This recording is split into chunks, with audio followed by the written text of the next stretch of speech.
Well, hello and welcome to the Movie Paradise Show. I'm your host, Nathanael Molnár, and this is Rob Giachinta, who's joining me. I was about to go in movie night tonight mode.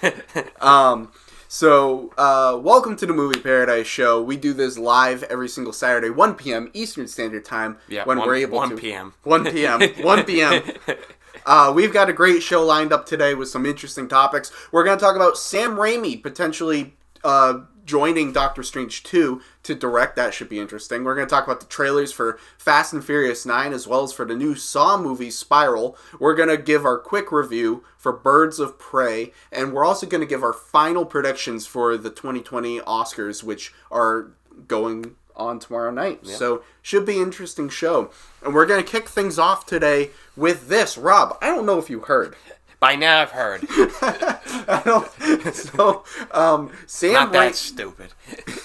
Sam Raimi is in talks to direct Doctor Strange 2. Of course, a couple of weeks ago we heard that Scott Derrickson, who wrote and directed the first Doctor Strange, was leaving the film over creative differences. Yeah. And this is something that we're not really accustomed to with the MCU, this sort of director overhaul. We've seen it a lot with DC, we've seen it definitely a lot with Star Wars, but Marvel has been operated as a pretty well-oiled machine, and so it's surprising to have something like this happen, especially when Scott Derrickson was a director who was already established in the MCU and wasn't a first-time director being brought on. But now we're hearing that Sam Raimi is being brought on to direct Doctor Strange 2. So, Rob, I'm curious, what are your thoughts on this? The more time I've had to think about this, I think I'd still rather Scott Derrickson be here than Sam Raimi, just because I think Scott Derrickson had spent a lot of time with this property, and I think he knew what he was doing because it was evident in the first film, for me at least. The more I watched the first Doctor Strange, I seemed to like it even more and more, and I was excited to see what he was going to do with this. But if we had to replace him, I think Sam Raimi is a really good replacement. He basically kind of started some of the first comic book movies that at least in this new generation of filmmaking, he kind of started it all. Him and Bryan Singer with X-Men. And the one thing I am curious, though, is Sam Raimi is a director who's kind of been stuck a little bit in development with a lot of projects. I mean, the last movie he directed was Oz, and that was 7 years ago, and he's tried to get a lot of things off the ground, including this Bermuda Triangle movie he's been trying to direct for a long time, but can't seem to get the funding for it.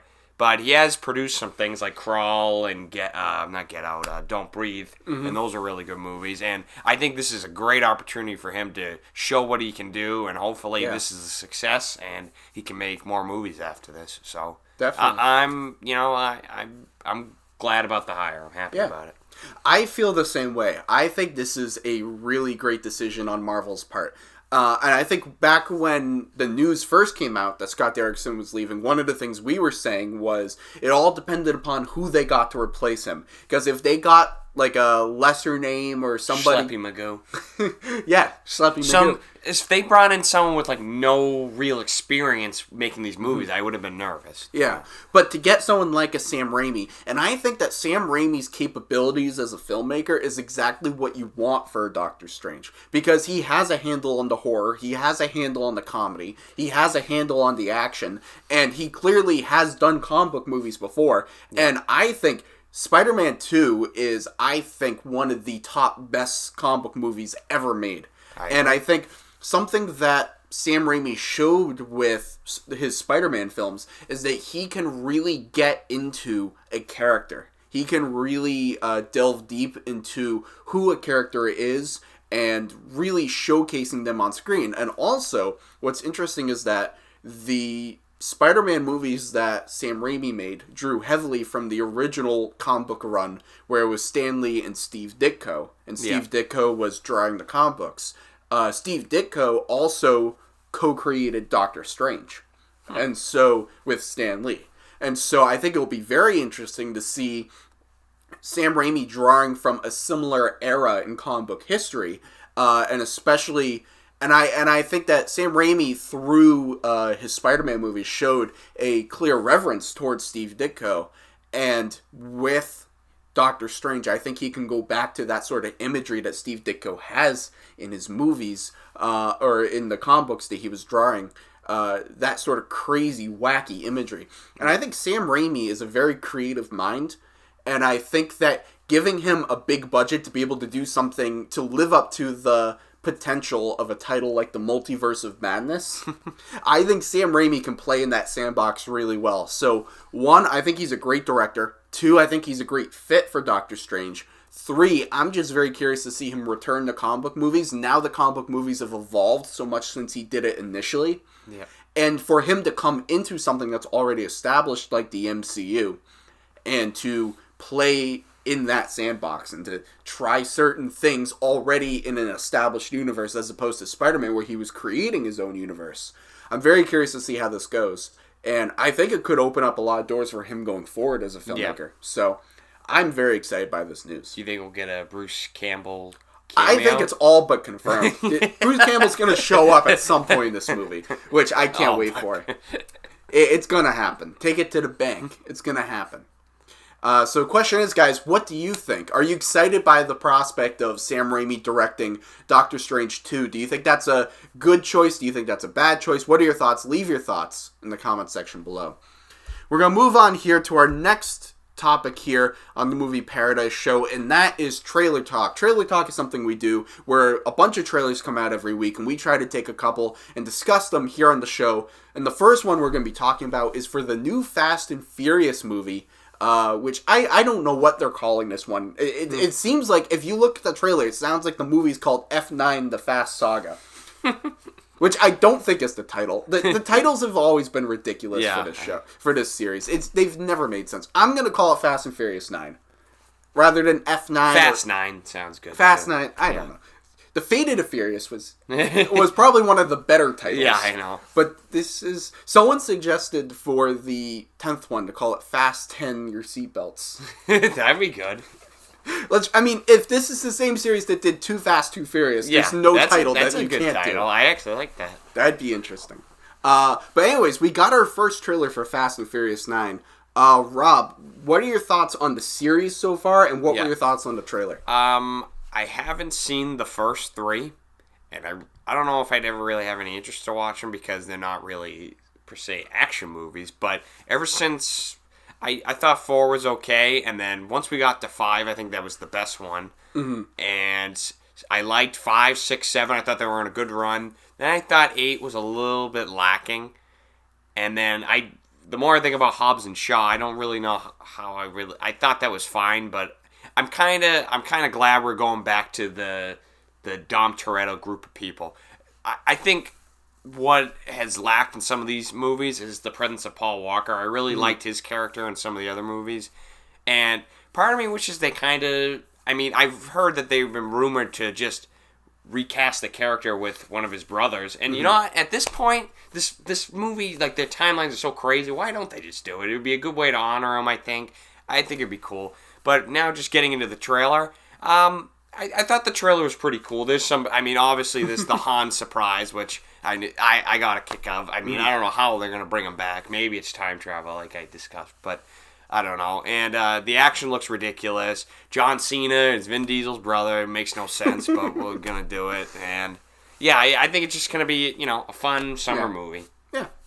So, to give some of my thoughts on this series so far, I'm a little bit different from you that I haven't seen the 4th one, but I've seen 5, 6, 7, and 8. Yeah. I think the series have had its highs. Like, I thought 5 was great. Yeah. I really liked 7. 6 I thought was good, but wasn't anything fantastic. And 8 I kind of felt the same way about.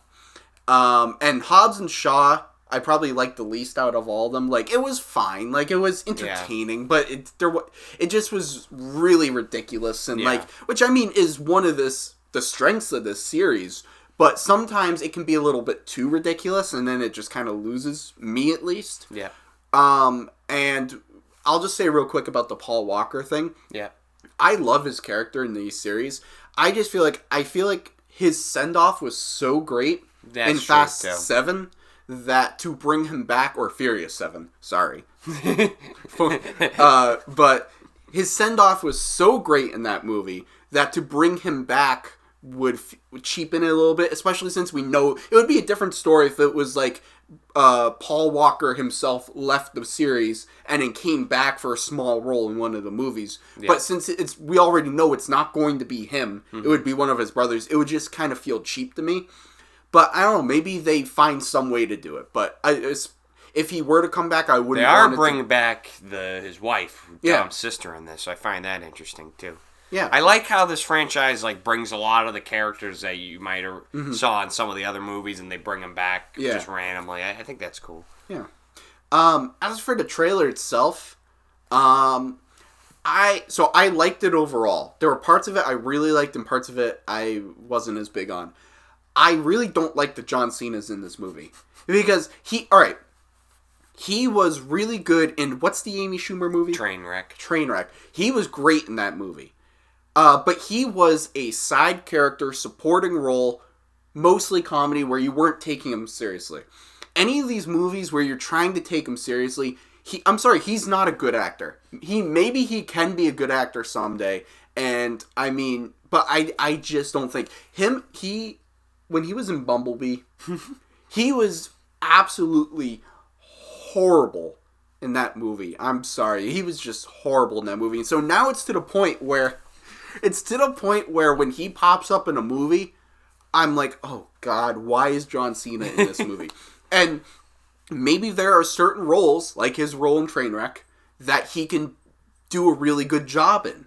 But I just don't want to see him in a movie where he is one of the main characters, which it feels like he's going to be in this movie. And I don't buy him as Vin Diesel's brother. The only thing I'll say is, at least in this movie, we're going to see him, I'm sure he's going to kick a lot of ass in this movie. So, he'll have a lot of fighting, and I'm sure that will be good. In Bumblebee, he was just really, he was like a general who really didn't have that much to do except, give military orders, and he's just not a good actor yet at line delivery, I think. If you just give him I think he'll be fine in this movie if he just has a lot of one-liners and just a lot of, just cheesy, macho man kind of, friggin' But I don't think he scenes. can pull that off, because he was trying to do that in Bumblebee. He was trying to be macho, but he had his one-liners, and I didn't feel like he could sell it at all. He just comes across, at least to me, as ridiculous. Yeah, I think he works better in I thought he was really good in Blockers. Yeah. He's a better comedy actor than he is other drama or anything like that. I will say, though, in Bumblebee, a lot of his scenes, he was by himself, or he was the main focus, whereas this is more of an ensemble movie. And he'll be working with Charlize Theron. Yeah, so if he's able to play off of other people, and he has a larger ensemble that kind of dilutes him a little bit, that could work to his advantage. But I think when he's kind of on screen by himself, he's not strong enough for that. As an actor. But for the rest of the trailer, you go to these movies to see giant bombastic action spectacle stuff that defy any sense of physics or natural order that this world has. And you get the peak of that when a car wraps a rope around the wheel and swings like it's Wonder Woman at the end of the Wonder Woman 1984 trailer, swinging around that part puts a smile on my face, because that's what you kind of go to these movies for. And I do like that Han showed up in this trailer. I'm curious, though, what point in the actual movie does Han show up that they would put it in the trailer that wouldn't constitute a big surprise? Yeah, I'm curious if he's does he show up in the first 15 minutes? Does he show up at the hour mark? Does he show up in the third act? Because I feel like if he shows up any later than the 20-minute mark, why are you putting it in the trailer? I don't know. I also, to speak about Han, I feel like a big reason he's back is because of director Justin Lin there. Yeah. Pretty close. He's worked in a lot of his movies outside of the Fast and Furious franchise. Yeah. 3Fs. But, like I said, I'm glad he's there. I don't know how the hell they're going to bring him back, but I think in the end it'll be fine. Yeah. So justice is coming. But if he's alive, then what need is there for justice? Because there's nothing to get justice for. Maybe he'll kill Jason Statham in this movie. That'd be cool. Yeah. So if Han kills Jason Statham in this, justice for Shaw. Justice for Shaw. But do you think, does the Fast family get behind Han, or do you think they get behind Shaw? I'd say they get behind Han because, I mean, like, Shaw, like, helped him a little bit in the last one, but he's kind of doing things with The Rock now. Here's the question. And Vin Diesel hates The Rock, so... Here's a question. I just thought of this. What if Han kills Shaw, and then Dwayne Johnson... is the villain in the next Dwayne one? Johnson tries to get revenge on Han in the Fast family, and so then it's The Rock versus Dog. Well, because that way, because I think we're all kind of assuming that John Cena is redeemed in this movie. I'm assuming. That way you can still get John Cena versus The Rock if The That'd be Rock awesome. becomes the antagonist of the next one. I just thought of that. That could be a really cool way to take it. Anyways, question is, guys, what do you think? Did you like this trailer for Fast and Furious 9? F9, Furious 9, Fast 9, whatever the fuck it's called. Did you like the trailer? Did you not like the trailer? What do you think all these big reveals in the trailer mean, if anything? Do you buy John Cena as Vin Diesel's brother? Leave your thoughts in the comments section I hope they at least say, like, they had, like, 2 different moms. Or like, if they play as something, like, if they have a different dad or something like that. If they're half-brothers, that makes more sense. But they look nothing alike. They're not even, like, the same height, like... They're not even close. Their skin color is like completely different.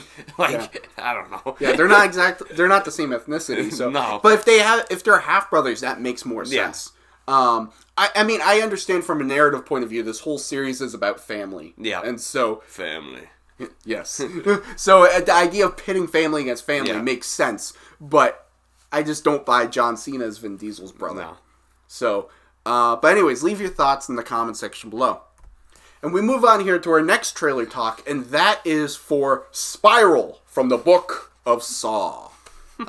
This is an interesting movie because a while back we heard that Chris Rock was developing a new Saw movie, and I know a lot of people were like, Chris Rock doing a new Saw movie? And then we heard Samuel Jackson was going to be in it, and now we have our trailer. And Rob, what did you think of this trailer for Spiral? To speak about the trailer, I thought... For someone who's never seen a Saw movie and really has never had any interest in it, I am 100% excited to go see this. I thought this trailer was a nice, like, minute 30 tease of what the movie's going to be about. It looks like a horror movie that's almost grounded in reality in a way. Like, I don't think this is going to be dealing with the supernatural, even though there'll probably be elements that are a little, like, you know, non-believable. But I think it's going to be as realistic as it can be, and I think the kills and the sadistic nature of it, I think it's going to be a really cool movie. I just get nervous because if you're trying, it seems like they're trying to like start like a new chapter in the Saw universe with a new chapter from the book. Yeah. Then why you bring back a director who did like 2, 3, 4, and 5 and writers who just did the last one? Like, I don't understand that. But here's hoping that it's good. I'm praying. I mean, just to speak to that real quick, it might be something like, because we know Chris Rock was the instigator for this project. Yeah. He was the one who went to the studio. Maybe it was something like the studio, it's like, okay, we'll put up the money for this, which the Saw movies as of late have not been huge money makers. No. We'll put up the money for this, but we want quote-unquote trusted filmmakers, at least trusted within the Saw universe. So that's one reason I could see of why. Speaking to the trailer just itself, I agree. I really like this trailer. I thought it was a really great approach. It was gritty. It was dark. I love the color palette. Yeah. Like all the blues and everything, and then you get the little bits of red related to Jesta, who is probably Jigsaw. Yeah, I'm sure he'll be in the movie if anybody's wondering. It just seemed, it was just a little taste of it. But I think you were exactly right. It's a taste of what the world of this movie is going to be. We don't get too much into the plot. We don't get too much into the actual gruesome nature. It's more like an introduction to, this is the kind of world to expect with this movie. And I thought it did a really good job in that sense. It was just a great teaser introduction to what this movie is going to be. I think Chris Rock looks great in it. I think Samuel Jackson looks great in it. But I do agree with you. I am a little bit nervous about the filmmakers. And not to be like snooty or anything, but like when I see actors like Samuel Jackson, Chris Rock with like actors that I know like what they can do, and I know that they're good. Like it gives me more like anticipation to see this than like the last Saw movie, which had a bunch of people I'd never heard of, in a franchise that I had never had any interest in. Yeah. I think putting these well-known actors that I like gives me as a viewer like gives you more incentive. Yes, to go see it. Definitely. Yeah. So I mean, who knows? This movie might be a bag of crap. It could be. I would not be shocked if it was. But at least the trailer looked really cool, and at least visually they're going for something really interesting. So question is, guys, what do you think? Did you like this trailer for Spiral from the Book of Saw? Did you like it? Did you not like it? Are you looking forward to this movie? Have you seen any Saw movie? Have you seen all the Saw movies? I think there's 1, 2, 3, 4, 5, 6, 7. I think there's 8. There's 8 of them? And then this will be the 9th. Wow. Well, I know there's a Saw 3D. There's a in 3D. This is a Fate of the Saw. Furious two Saw. Two Saw. I don't know. 2 Saw. 2C. 2C. 2 Saw. So yeah, there you go. Yeah. So leave your thoughts in the comments section below.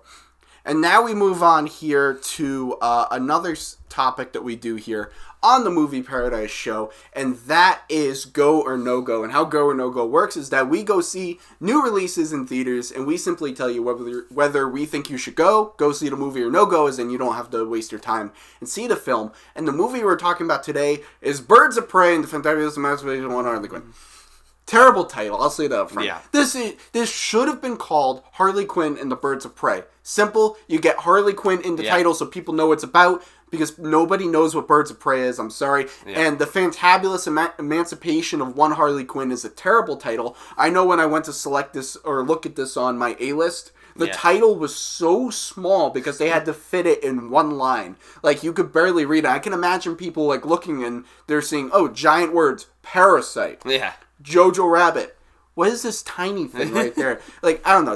It was a stupid title. It was like trying to like copy off of Birdman, pretty much. Yeah, a little bit. Like it felt in that vein. Yeah. It was a poorly chosen title, and even in all the marketing, they kept going Harley Quinn. Yeah. And then when you watch the movie, it really is Harley Quinn and the Birds of Prey. Yeah. So like it makes sense too. So. But anyways, Rob, I want to know, what are your thoughts on Birds of Prey? I was really excited to see this movie. I loved all the trailers, and I really like Margot Robbie as Harley Quinn. And I have to say, for the most part, it delivered for me. I had a really fun time watching this. I thought the action was the strongest point.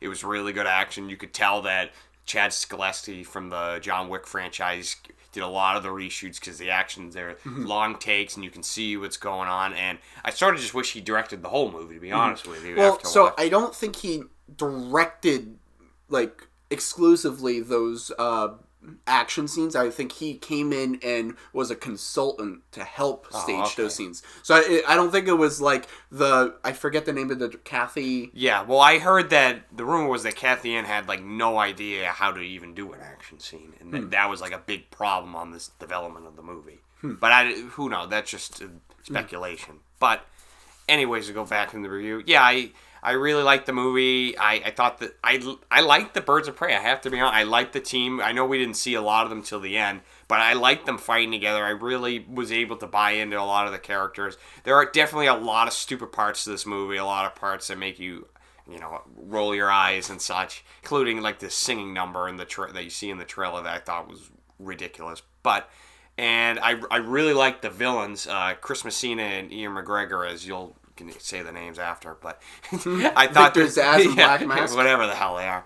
I really liked their characters a lot. I thought Ian McGregor, I think he doesn't really get a lot of chances to showcase his talents, but he does in this one, and I was glad. And if I had to give it a go or no go, I'd give it a go. Nice.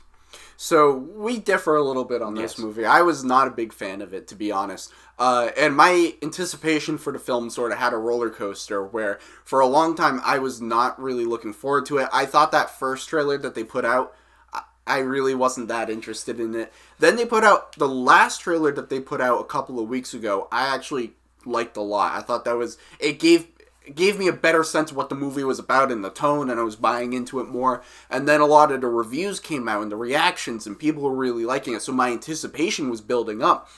And then I gotta say, the movie it wasn't as bad as I initially thought it was going to be when I first thought it was going to be bad, but it was disappointing from where I thought it was going to be after my anticipation was built up.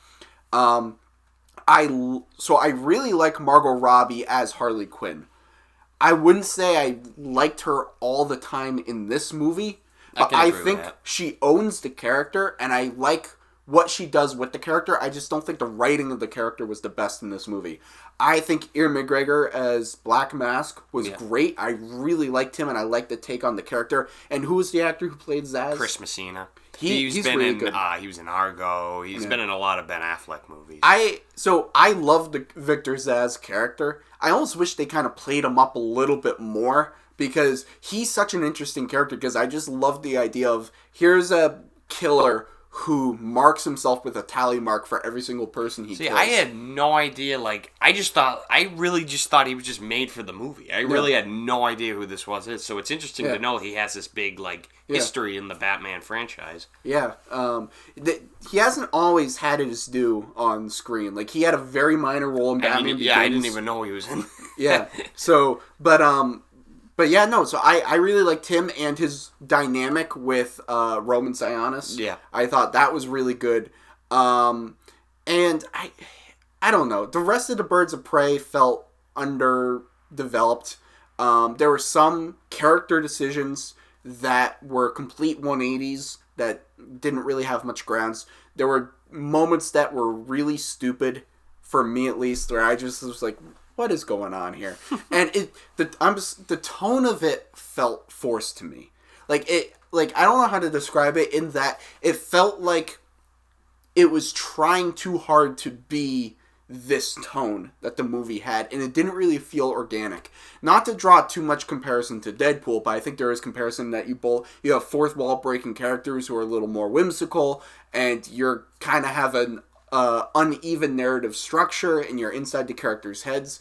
With Deadpool, I thought that the story itself had more weight to it, had more meaning, and so you got behind him as a character, and the nature of the character felt more organic to that story. Like it wasn't so much that, Ryan Reynolds plays Deadpool better than Margot Robbie plays Harley Quinn, which I would probably say myself, but I don't think that's necessarily the case. I just thought that movie was more well written, and the story had more weight and meaning to it, and it was more character focused, and so the tone, the levity of it, sort of falls into place because you have a stronger story.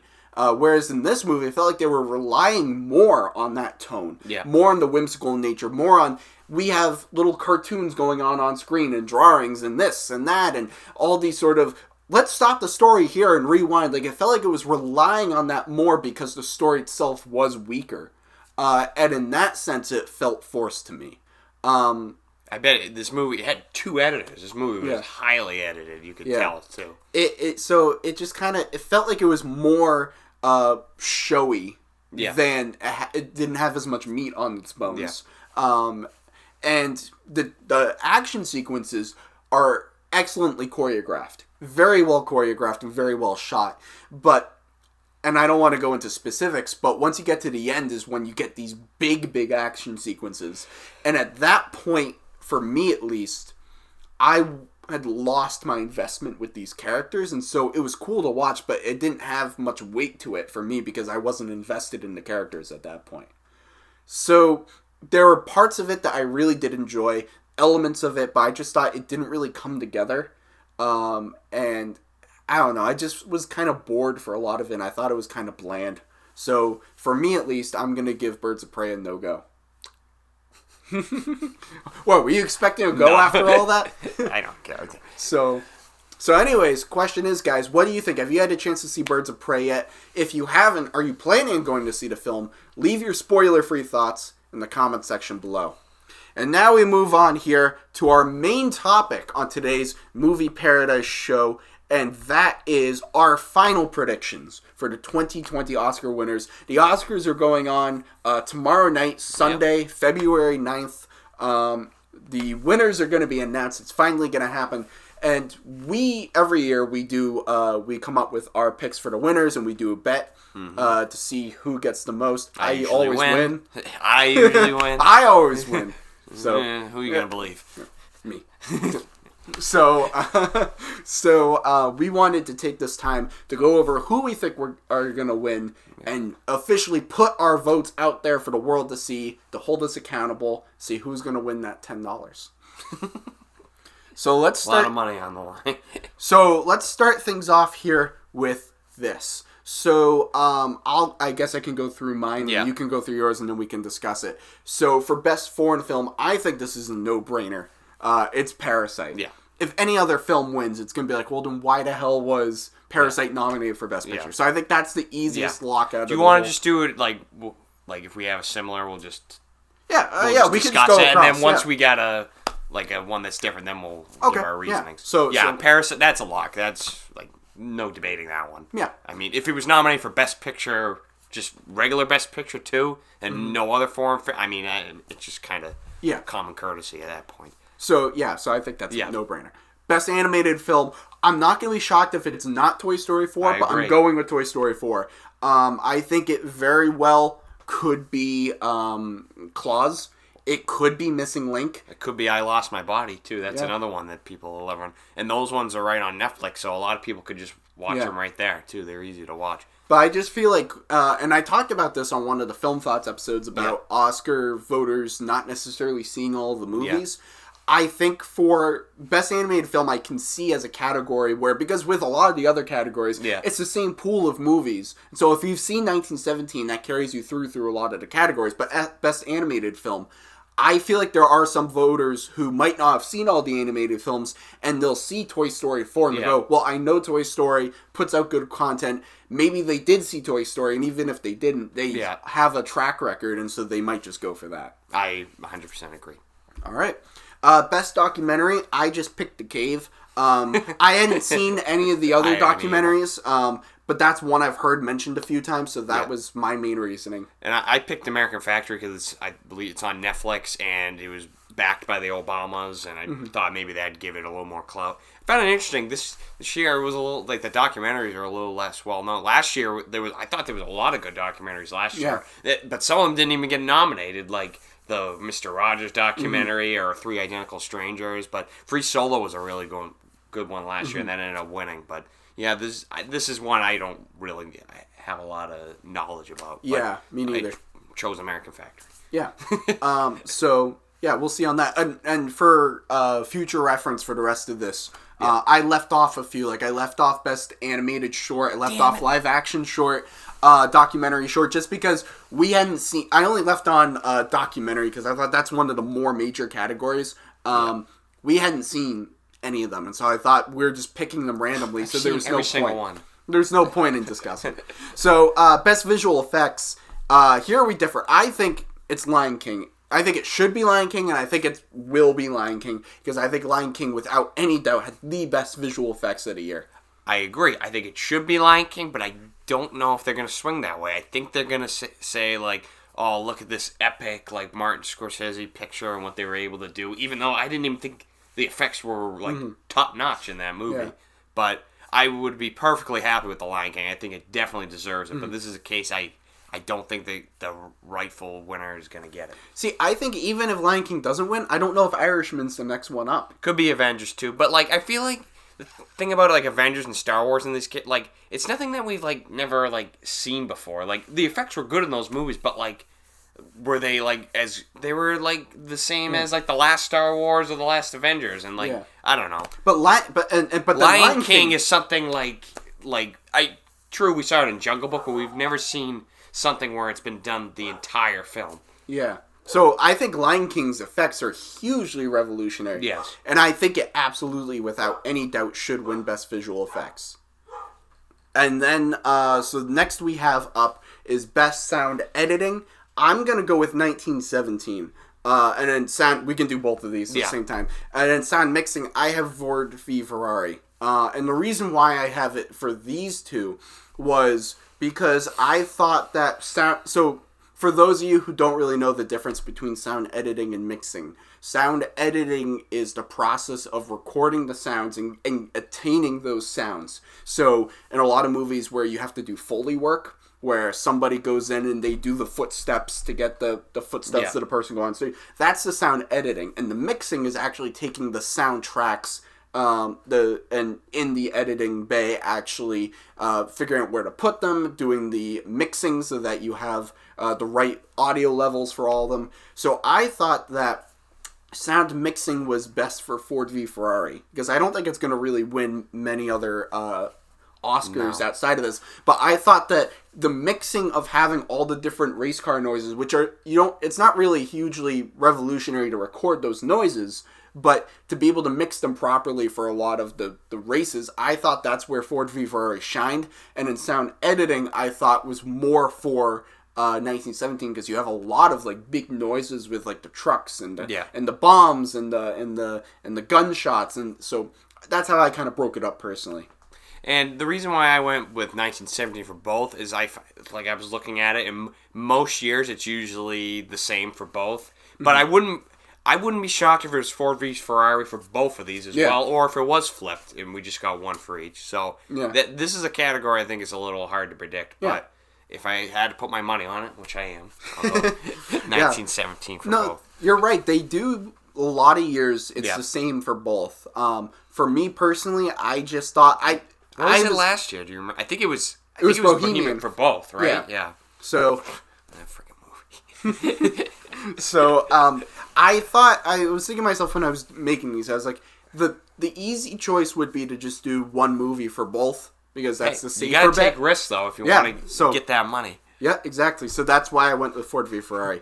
Best score, I also think this one's pretty much a lock at this point. It's Joker. It was the best score of the year in my opinion, and I think it's going to be recognized. Definitely. So, moving on to the next list that we have here. So, best original song, we differ here a little bit. I chose Harriet, the song from Harriet, just because I thought Harriet's not really up for much else, and I think this is one where it could win. And I thought the song in it's really good, and I think it's a kind of song that a lot of people in the Academy would resonate with them and they would like and appreciate. And I honestly, the only song I think I've heard was the Toy Story one because it was in the movie, but I don't even remember the Rocket Man song in the movie. I don't remember that it was probably on the credits or whatever. I hate when they do that. But I just went with Rocket Man because I think Elton John's a big name, and I think they're going to maybe want to award him. Yeah. To get him on stage. I'm not going to be shocked at all if it's Rocket Man. I don't know what the hell's going to win this. This is a very weak year, I think, for original song. Yeah. Last year, you had, like, the front runner with Star Was Born, but this year, I don't think there's a clear, like, oh, that was an excellent song. Yeah, definitely. Moving on to our next one, hair and makeup. We both had Bombshell for this. I think that's pretty much a no-brainer. I think the makeup, say what you want about the movie, the makeup was phenomenal in that film. The only one that I'd say maybe could take it is Judy, just because of the makeup they did on Renee Zellweger, but I think it will be Bombshell. Yeah. Costume design. If people can't figure that out, OUAT ... is Once Upon a Time in Hollywood. So, costume design, I had Little Women, because I don't think Little Women is going to win any other Oscars. And I think the costume design, having seen the film now, I think costume design in that movie is fantastic. They do a really great job with that. It captures that time period excellently. And I think this is a great category where you can reward Little Women, where it's really not going to win anything else. Nor do I think it has a chance to win much else. Maybe adapted screenplay, but even then I don't think so. So I think this is the best opportunity for Little Women to win, and I think it's well deserved for this category. Yeah, I wouldn't be shocked if it's Little Women. I think that might be the favorite at this point. I went out on a limb here and I said Once Upon a Time in Hollywood. Personally, these were some of my favorite costumes of the year. Just the whole 70s landscape they were able to portray, and I think they're just these costumes are starting to become especially Brad Pitt's costume are starting to become a little iconic, and I'm seeing more and more people buying the costume and wearing it, and I'm going out on a limb. Also, I'm not going to be shocked that Joker wins costume I wouldn't design. The costumes of that were great, and I'm hearing a lot of people saying that Jojo Rabbit could win it too. So this is another category that's kind of up in the air. Definitely. Production design. I had 1917. You had Once Upon a Time in Hollywood. Yeah. So I went with 1917 because I believe I said it when we did a review for the movie.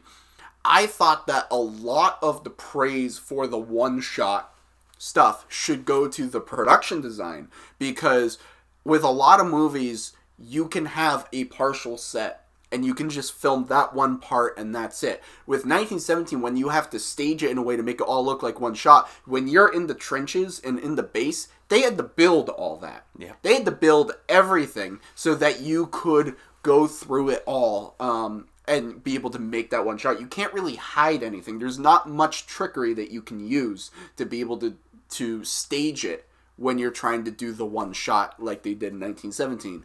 And so I thought from that and the fact that 1917's a favorite in this race, I thought that gave it a good reason to win Best Production Design. And I went with Once Upon a Time in Hollywood just because I think what they were able to do in that movie was really like breathtaking, with trying to just recreating all these old streets and just places in old Hollywood. And that was the production design to me that amazed me the most this year, and I think it has a good chance of winning too. I'm not going to be shocked if Once Upon a Time in Hollywood Both wins. of those I'd say are probably Actually, I'll say another one too. Maybe Parasite, just because they built those houses from scratch, and that it didn't look like an easy thing to do. Yeah, no. I feel like there's a lot of potential for all those, but I went 1917. You went Once Upon a Time in Hollywood. I'm not going to be shocked if it's Once Upon a Time in Hollywood. You're probably not going to be shocked if it's 1917. No, I'll be pissed. But I'll be shocked. Well, yeah, you'll be less because you're going to lose your money to me. Best editing. I went with Parasite. So I thought, well, one, I think the editing in Parasite's fantastic. And I think Parasite's going to get a lot of love. And I think this is a category where it really shines. I thought the editing was key. And I think for part of this is also direction. Part of this is also the writing. But with something like Parasite, it's a movie that's changing tone and changing genre even, like constantly throughout the film. And while, like I said, part of that is excellent direction and excellent writing, part of being able to make that work in the actual film is the editing and how you cut that together and what kind of tone are you creating through the juxtaposition and contrast of images, which is editing. So I thought that the editing in Parasite was fantastic. I'm not going to be shocked if it's Joker, though. I think Joker's another one that could. Too, because if you read the screenplay for Joker, you know that the final film is very different. One, I attribute to the direction, but also the editing and taking scenes that happen in different points in the screenplay and putting them in different parts of the movie, and all these different things make Joker a stronger film. So I would not be shocked if it goes to Joker. And I went with The Irishman. Thelma Shoemaker is a woman who's she's won some Academy Awards, and I thought she did a really good job with Irishman. And just, I mean, think about it. She probably had to edit together the most footage out of anybody with how long it was, and I think she might get some recognition this night. Yeah, I mean, the main reason I'm shying away from Irishman is just that the movie is so long that I feel like when you have a movie, and to me at least, Irishman did not need to be as long as it was. I agree. And so then at that point, as an editor, it's on you to shave, to make the cuts and say, okay, while this is a great scene, we don't absolutely need it, and so they can go. And I thought that The Irishman had a lot of scenes that didn't need to be. Who would have final say on that, though? Scorsese or the editor? Well, Scorsese ultimately, but I mean, it's still. I mean, they've been working together long they have enough. a relationship enough that I feel like if she says, Marty, this really needs to go, that he would say, okay. Yeah, I'm sorry to say it. Marvel's not cinema. So, anyway. We were watching Birds of Prey last night, and when there was like a fight scene involving like rides and stuff like that, I was like, this is what Scorsese's talking. Yeah, this is pure cinema. No, I was like, this is what he's saying when he's like, these Marvel movies are amusement rides or whatever. Yeah. Yep, you're right. All right, moving on to cinematography. It wouldn't be my choice, but I think it's 1917. I agree. I think it should be The Lighthouse, but it will be 1917. Correct. If it was The Lighthouse, I'd be really excited. I'd be ecstatic. But another one that I think almost deserves it over 1917 is Joker, too. I thought that one looked impeccable, too. So And not to take anything from Roger Deakins, I mean, the amount of work to make those shots are incredible. And Roger Deakins is my favorite cinematographer. Agreed. I think he is the best in the business, but it would not be my personal choice, because while the staging of the one shot is fantastic, the actual composition of the shots I don't think is revolutionary. Like, and it's not breathtaking like The Lighthouse is, where like that movie, say what you want about the actual story of it, the cinematography pretty much keeps you invested in that movie from beginning to end, I feel like. Yeah, and I mean, cinematography isn't just how beautiful or interesting is the single shot. It's all the other elements as well that for 1917 went into making it work. And so, but I just felt like there were other movies, like when you look at, if you take any given frame of 1917, it looks average. Mm-hmm. What makes it really interesting is all the work that went into staging the one shot. So I understand, and I'm fully behind Roger Deakins getting this award. If it was up to me and it was my decision, and it was my vote, I would give it to The Lighthouse. But that's just me.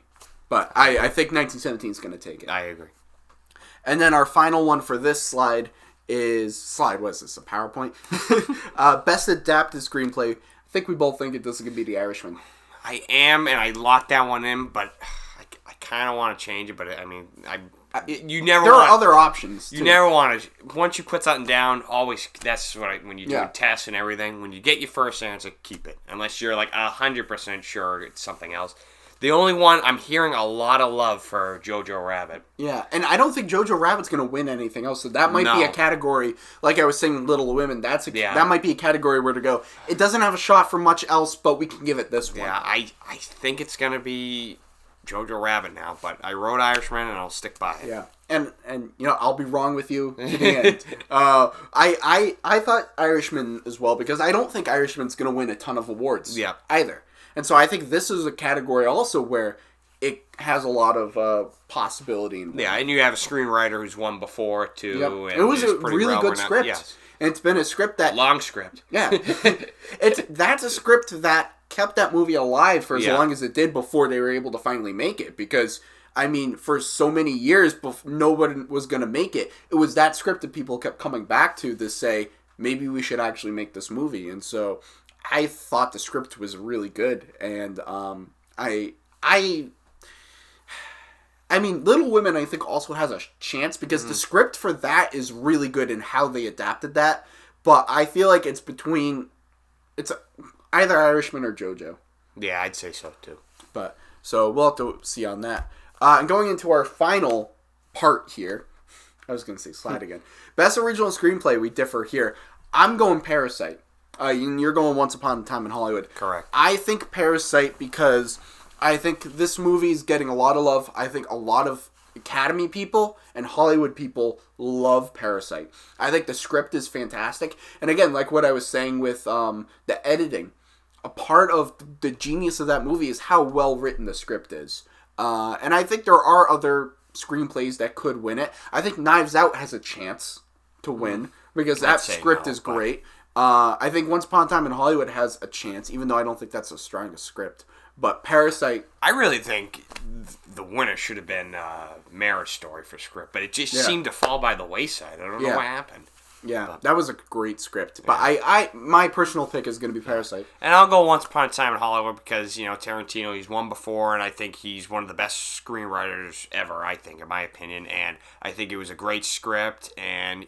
He's won, I mean, he didn't win the WGA, but he's not in it, right? Correct? So, we'll see. I think he's going to win it. I think part of the Once Upon a Time in Hollywood thing is that the part of the movie, the appeal of the movie is everything that's going on visually on screen, like the recreation of old Hollywood and the performances. And I feel like this, if you just sit down and read the script itself isn't as strong as but that's coming from somebody who wasn't as big of a fan of the movie. That was my favorite movie. I know, buddy. But so we have differing ones from there. And then our final one that's differing is Best Director. This one I'm kind of surprised you went with Bong Joon-ho. Yeah. Well, so here's my feeling. Yep. My thoughts on this is that I feel like a lot of times it's more often when you have two movies that are like front runners to get Best Picture and are the two leading movies. And this year, I think it's 1917 and Parasite. Usually, one movie wins Best Director, one movie wins Best Picture.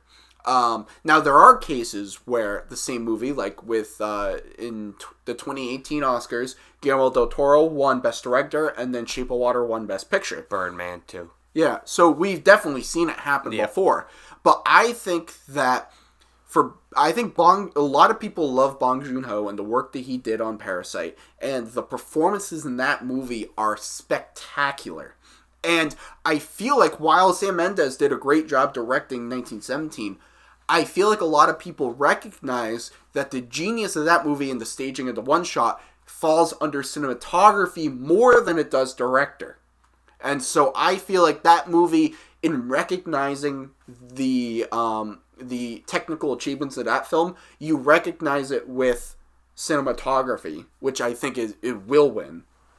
And Best Director, I feel like a lot of people recognize and love Bong Joon-ho. He has not really had his due in Hollywood, with American cinema, and a lot of people have been waiting for him to have his time, and that is now with Parasite. I think it's going to win a lot of awards, and I don't know if it's necessarily going to be Bong Joon-ho Best Director, Best Picture 1917. I think it very well could be Sam Mendes Best Director and Parasite Best Picture. That's what I was going to say.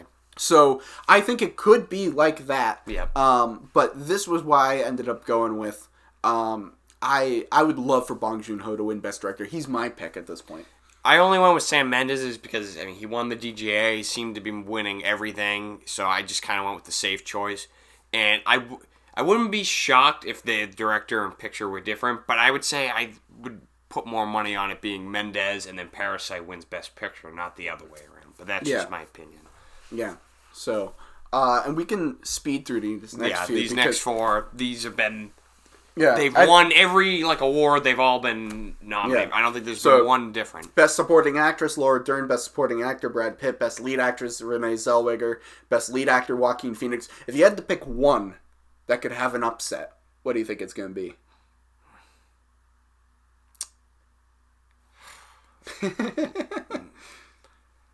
I don't know. Gotta pick something because we can't have dead air. What? I don't know. Maybe I'll go Joaquin Phoenix. I guess. I don't know. Who do you think could win instead? I'm trying to. Yeah, maybe. I don't know. I think they're all I would put all my life savings on all four of them winning. They have not lost anything. They've all been nominated. The only one that I feel like has the best chance of being overthrown would be, I could see Scarlett Johansson getting Best Lead Actress for Marriage Story. Because she's phenomenal in that movie. I agree, but she hasn't won anything, though. Yeah. This whole award so, season. No, I mean, obviously, from my picks, I agree it's going to be those four. But I think if anyone has the best shot of being, of there being an upset, I think it's Scarlett Johansson. I'll agree, Scarlett Johansson probably gave the Best Lead Actress and the Best Supporting Actress performances of the year, but I just don't think she's going to get recognized. I wish she would, though. Yeah.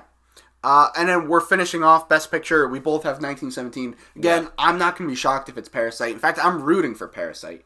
I'd say I'm rooting for either Once Upon a Time in Hollywood or a Jojo Rabbit or a Joker. But what do you think? I feel like Joker has a dark horse possibility. I'd say Jojo Rabbit has a little bit of a dark horse thing too. I don't know if it has enough steam behind it at this point. A lot of people love it. Yeah, no, I love do, it. but they do. But I don't know if it has enough momentum. We'll see. I think 1917 is the safe choice at this point. Yeah, I think so. But I'm gonna love it if Parasite wins. So, anyways, those are our picks for the 2020 Oscars, and we'll all find out tomorrow who wins. I know it's going to be me. I'm going to get all the right answers. All these are going to be correct, and you're going to owe me $10. I can't wait for that, and I have now the video proof to lord over you forever. So, the question is, guys, what are your predictions for the Oscars tomorrow? Who do you think is going to win? Who do you think is going to lose? Do you agree with me? Do you agree with Rob? Do you agree with neither of us? Do you agree with both of us? Which isn't possible because we have differing picks. Leave your thoughts in the comment section below. We're going to go over real quick to the live chat and see if we got anything going on, which we don't, which is probably because we started and stopped so many times. But so that's going to do it for this installment of the Movie Paradise Show. Once again, I'm Nathanael Molnár. I'd like to thank Rob Giachinta for being here. Anytime. Check us out every single Saturday, 1 p.m.